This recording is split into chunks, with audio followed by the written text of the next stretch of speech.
Convidamos agora para fazer uso da palavra o diretor de Planejamento e Controladoria, o senhor Max Costa.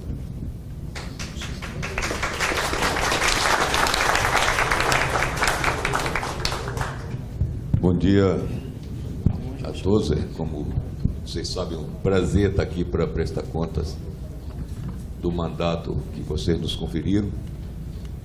Mandato este que pretendemos exercê-lo com dignidade em bem de toda a coletividade aqui presente, todos os colegas que nos acompanham ou nos acompanharão aqui, pelas informações daqui sairão. Para quem não sabe ainda, eu não conheço todos aqui, eu conheço a maioria. Meu nome é Max, né? Max Pantoja, Max Maurano Pantoja da Costa.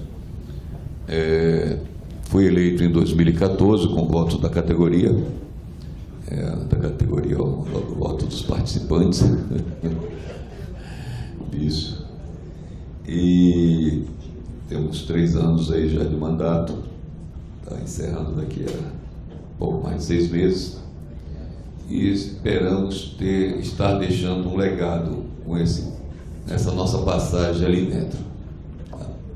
Da mesma forma que o diretor do nosso gerente jurídico aqui está deixando um legado lá em termos de reestruturação dos processos, para que os processos não sejam apenas um organograma numa parede emoldurada, sejam de fato efetivos. Nós também chegamos lá com preocupação de promover as mudanças necessárias na FUNSER para que elas se torne blindada em relação a qualquer influência inadequada no seu processo administrativo e no seu processo decisório, principalmente.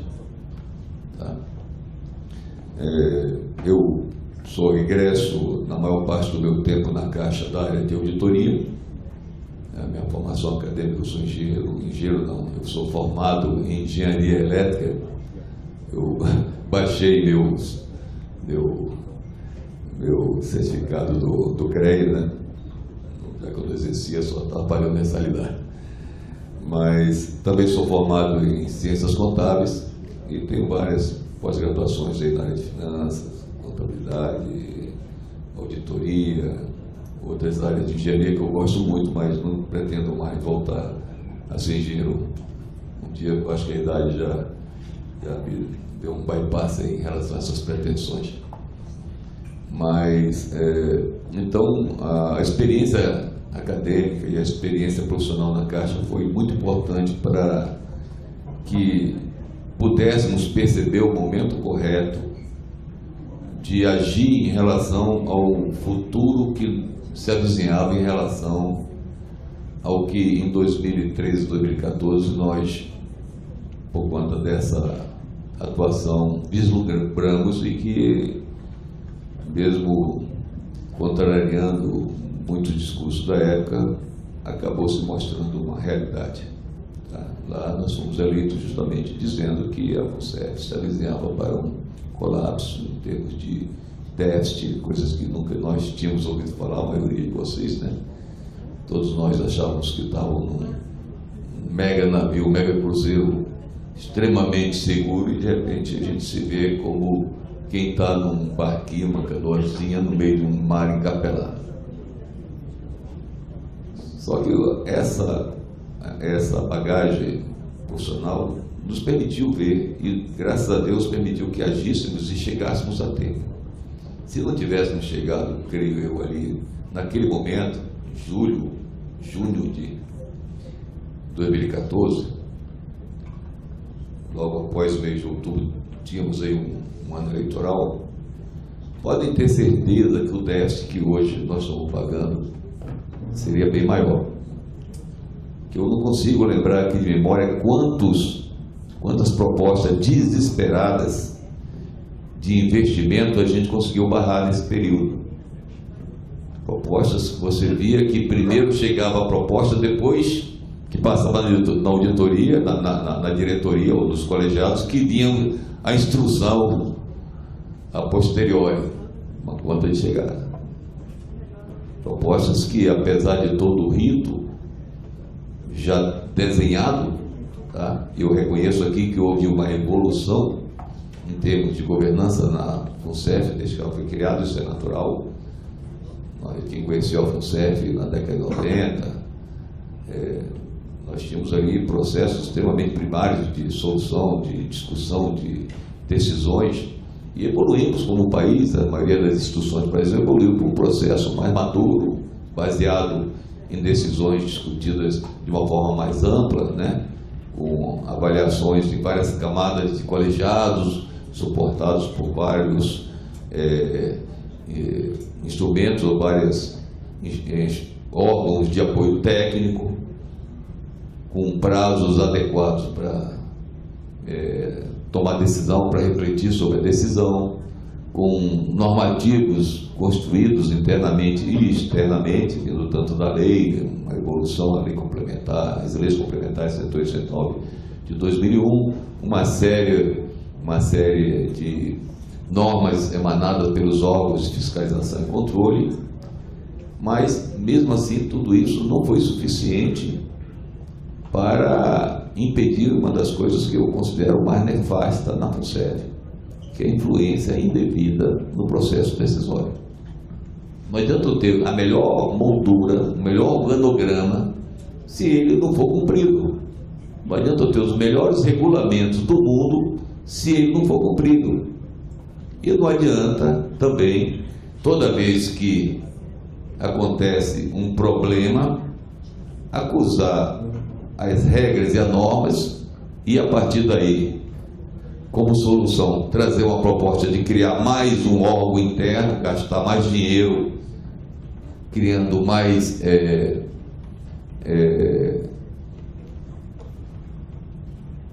contratando mais pessoas, criando mais unidades internas para ampliar a quantidade de pessoas que vão debater aquilo, se eu continuar com vício no processo decisório. Eu só estou onerando.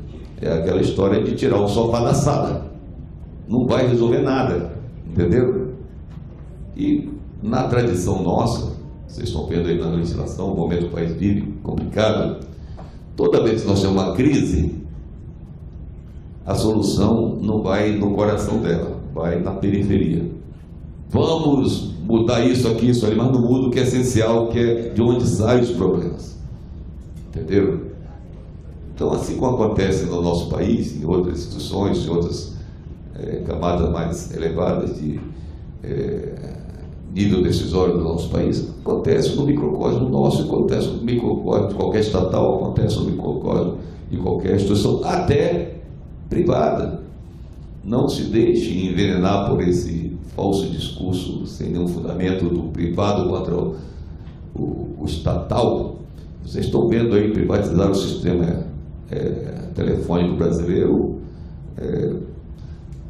a telefonia de péssima qualidade, uma das piores do mundo, o país ainda hoje, e uma das mais importantes empresas privadas de telefonia do Brasil está aí apresentando um problema de recuperação judicial, pasmem vocês, que é uma das maiores do mundo.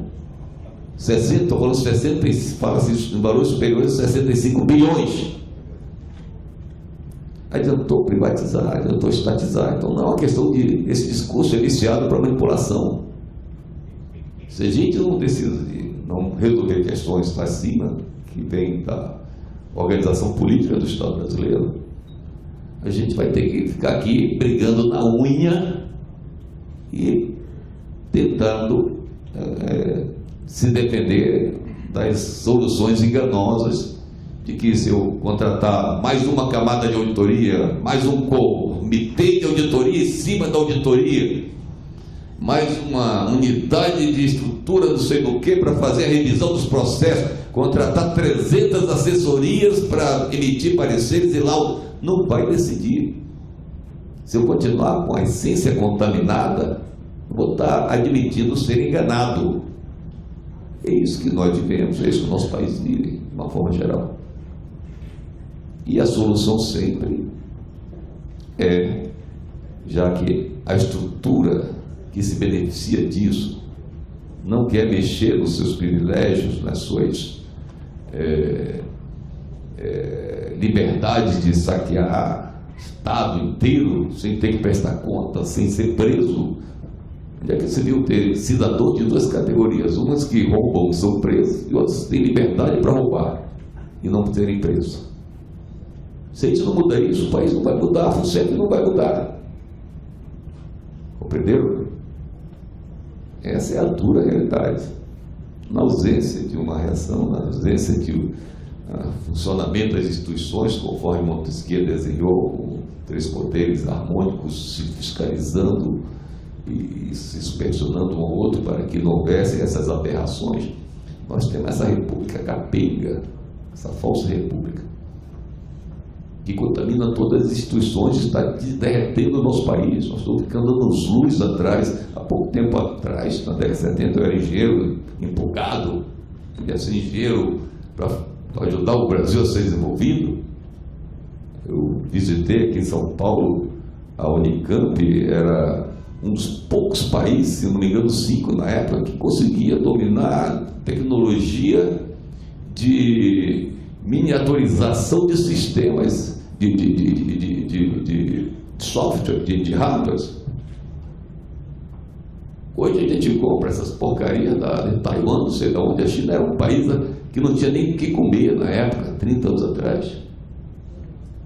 Coreia, o que era a Coreia 30 anos atrás? Mas por que nós, com todas as vantagens competitivas que a gente tinha 30 anos atrás, estamos nesse desespero agora de ter que ouvir um sujeito dizer que a solução dos problemas é a reforma da Previdência do país? Pode reformar tantas vezes, daqui a pouco vai ter outra reforma. Se a gente não fechar a porta dessa calamidade, não vai resolver nada. E foi assim que a gente viveu essas décadas todas, 40 anos de FUNSEF, chegando a 98, primeira crise, ninguém se depurou, não tínhamos governança nenhuma naquele momento dentro da FUNSEF, não tínhamos presença, era tudo autocrático, de cima para baixo. A patrocinadora entendia que aquilo era um benefício que ela tinha que decidir e não tem que dar satisfação, não deu nenhuma satisfação do porquê daquela crise no sistema, que não era só da FUNSEF. Tá? Vocês vão ver que no mesmo momento em que criou o REB na FUNSEF, criou o REB lá na Previ, no Brasil. Era um problema sistêmico. Então o sistema patinou naquele momento, já vinha patinando naquele momento, mas patinou principalmente porque a Constituição mudou e proibiu terminantemente que os patrocinadores socorressem as suas fundações patrocinadas com um recurso que não fosse correspondente ao aporte, no limite do aporte do participante. Então acabou aquela mamata do que era fazer o que quiser, a patrocinadora socorria, o tesouro, a sociedade como um todo pagava através do imposto. Aí, naquele momento, era para ter mudado as estruturas de governança para adotar procedimentos sérios. Olha, não vai ser como era no passado. Vocês faziam, prestavam conta, mas tinha o socorro do tesouro. Agora não vai mais ser assim. A partir de agora, vocês vão ter que ser rigorosos na fiscalização, rigorosos na gestão. Não pode mais brincar com o dinheiro alheio, porque se brincar não vai ter socorro, vai faltar. É o que a gente vive hoje. Entendeu? É o que a gente vive hoje. Fizeram na Previ a reestruturação, REB, novo plano, e assim é. Respeitaram direitos, regras. Quem entrou no concurso do Banco do Brasil até 1998 está no REB plano deles. Quem entrou a partir de 98 no Banco do Brasil está no REB deles. Só tem 2 planos.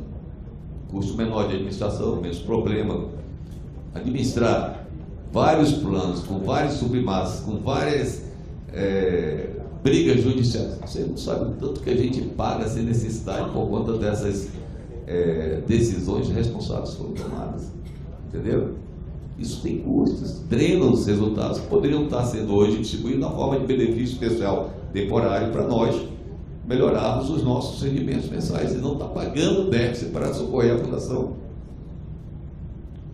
Entenderam, gente? Quando um plano de benefício ele é concebido, chama-se os profissionais, pessoas que entendem, chama o pessoal da academia, os atuários, os economistas, chama gente de conhecimento diversificado.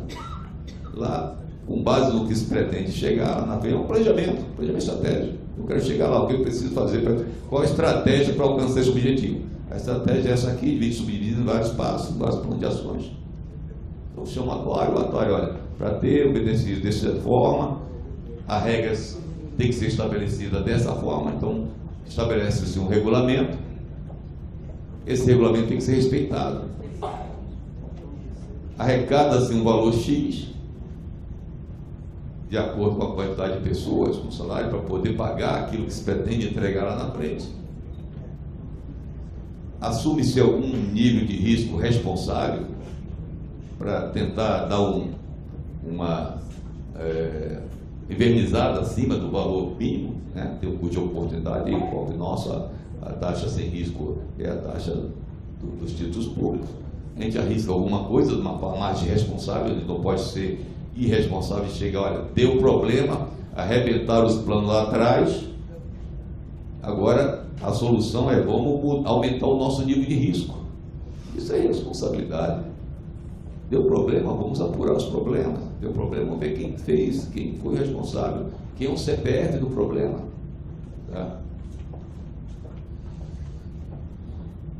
Mas, lamentavelmente, a gente viveu vários processos de reestruturação e não se deu conta que a forma correta, quando o plano é concebido, ele é para funcionar. Ele só não vai funcionar, até porque ele tem revisão anual. Anualmente, aquilo que foi projetado, e foi projetado com base em estudos biométricos, demográficos, econômicos, financeiros, uma base cadastral confiável, pessoas competentes para a gestão, não tem como dar errado. No máximo é que tinha que acontecer, desviar um pouquinho, na revisão do ano seguinte, você reconduzia para o eixo do equilíbrio novamente. Não era para dar errado. Então, por que deu errado? Vocês sabem a resposta. Deu errado porque arrebentaram. É isso que dá errado no plano de previdência. Porque alguém arrebenta e nunca é chamado para prestar conta, nunca é chamado para ser responsabilizado. Pela primeira vez na história, pessoas que ajudaram a arrebentar estão sendo chamadas para se explicar.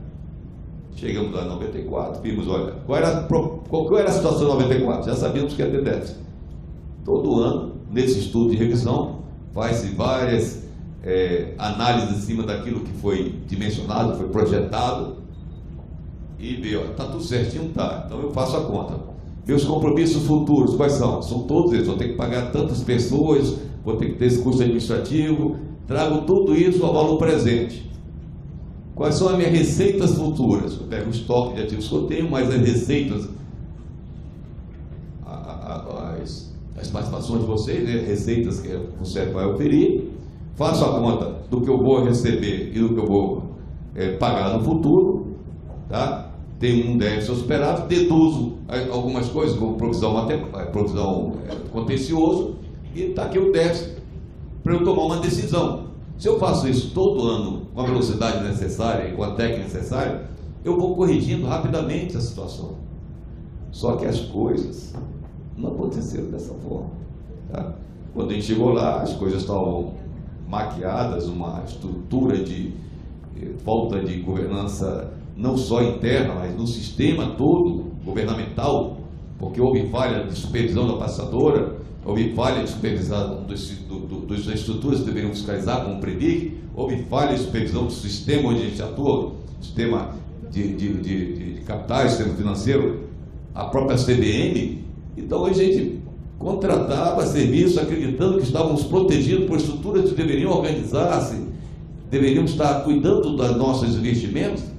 Aí vê uma instituição, mercadores de laudos, mercadores de consultorias, destruindo as fundações na cara de todo esse sistema de supervisão, aparentemente funcionando, ou seja, verdadeiras mochilas de acampamento disfarçadas de paraquedas.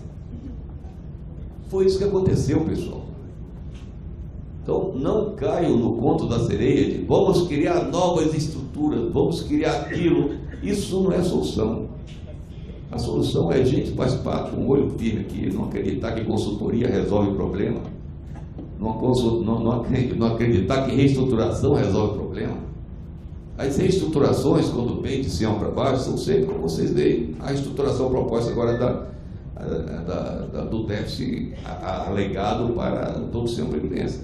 Ninguém vai saber por que alguém, ao pegar malas de dinheiro desviado de todos os cantos do Estado brasileiro, inclusive das nossas previdências, não sei o que vocês sabem, mas uma parte robusta dos recursos que financiavam um dos principais operadores aí desse sistema corrupto aí que está sendo denunciado, o Funaro, saía do empreendimento no qual nós somos sócios, da Eldorado, ou seja, iam drenar resultados que deveriam voltar para a gente, estavam sendo pagos a uma pessoa que está presa por corrupção, que corrompia a República. Não vai ter solução se a gente não acordar. Não vai ter solução.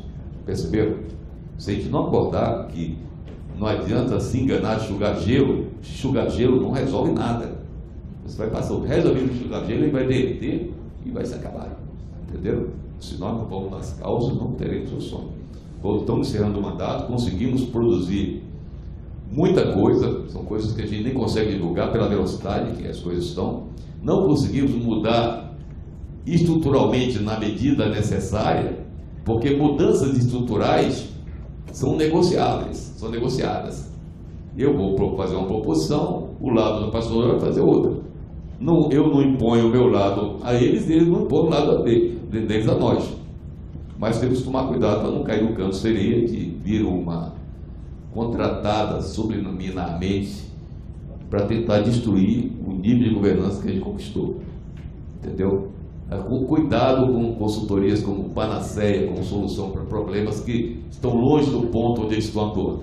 Ele vem tentar resolver um problema aqui que está lá longe, alguns quilômetros de distância da FUNSEF. Compreenderam? Está ali no Congresso, está no Planalto, está na própria Justiça. Então não se iluda com esse conto de sereia de consultorias como solução. Ok? Consultorias têm sua importância, tem consultorias com qualidade, mas não é a consultoria que vai resolver o nosso problema. Ninguém enxerga melhor aonde está a pedra no sapato do que nós que calçamos o sapato no dia do ventilador. Entenderam? Muito obrigado. Eu levei vários cartões vermelhos ali.